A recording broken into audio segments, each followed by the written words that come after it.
So, the Chicago Bears, luck has been on the Chicago Bears side. Last game against the Minnesota Vikings. And I know what everybody, I've already seen what everybody's done. Everybody wants me to say the Bears impressed me, yada yada. But here's the thing, you have to understand. This is not going to be how the Bears are. This is why the Bears will not make a deep playoff run. I'm sorry. They're not going to. They may get a playoff win, but they're not getting close to the title game. I promise you, they're not getting to the title game. Because they need to pretty much base their abilities on luck, basically. Devin Duvernay does not make that return, the Bears lose. And I promise you, with how and probably will say, oh, but you don't know, Caleb could have come, has history with the final drive. Well, considering, Caleb, and plus the receivers were not helping out Caleb. DJ Moore had a drop. I think Rome might have had a drop. I don't know if he did. I also think, Luther Burden also had a drop. So it's very possible that Caleb Williams probably could not have got the Bears into a field goal range due to how bad the Bears receivers were yesterday. So pretty much the Bears had to rely once again on luck.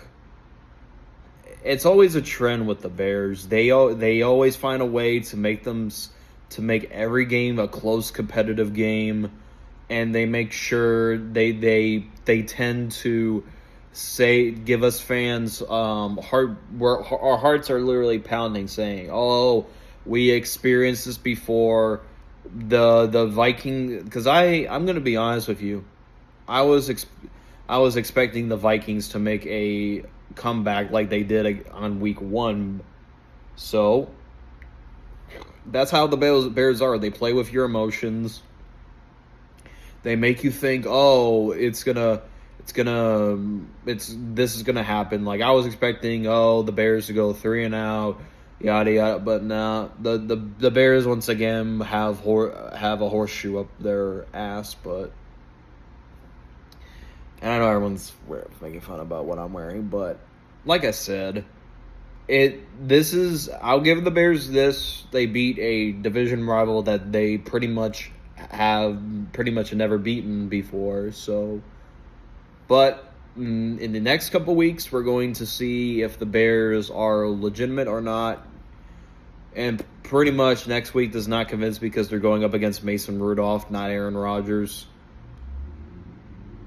Also, they would be going up. They're going up, and the next few games are going to be determined whether or not if the Bears are contenders or not, because they're going up against the Packers, Lions. They have the division lead for now, but anything can change because the NFC North is tough. You have the Packers, and you also have the Lions. So the NFC North is not weak like it was in 2018, where the Bears were arguably the only good team. So I already see people coming in my comments and be like, "Oh, you're wrong. No." I'm cautiously optimistic. Apparently, I have to be optimism and say, "Oh, this team's gonna go to the Super Bowl." No. At the end of the day, this team still has some holes. They still need their priority going into the offseason should be addressing the left guard issue. Okay? Then they need to address if who's the primary receiver. It sure as hell is not going to be DJ Moore, I promise you. It's going to be Rome. And we also have to make Luther Burden the primary wide receiver 3 because of the simple fact that Zacchaeus is not getting enough play time. And we also have to decide what are we going to do with Cole Kmet. because Colston Loveland is taking over his spot slowly. That's not me saying the Bears should trade Cole Kmet. I'm saying who will be the primary? Is it going to be Colston Loveland or is it going to be Cole Kmet? In my opinion, it's going to be Colston Loveland. But the Bears are going to have a lot to this this year is just their year of how to become a winning football team. But remember, Bears fans, you made fun of the Minnesota Vikings in 2021 by saying, "Oh, the Vikings, they need luck to finish out games." And yet, when I say, yet the same thing can be applied to the Bears, but, "Oh, you're just a hater, yada yada." No. At the end of the day, the same thing that the Minnesota Vikings had in 2022, it's happening to the Chicago Bears, winning in one-score games against opponents. I'm not saying because J.J. McCarthy looked terrible. J.J. had 3 interceptions. Was it 2 or 3? I don't. Yeah, 2 interceptions, but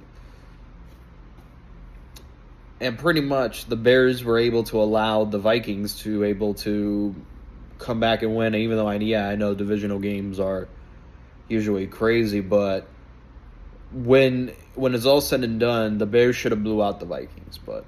That's neither here or there. Bears got a victory. People say, "Oh, you should be happy." Well, I am happy, but I'm cautiously optimistic.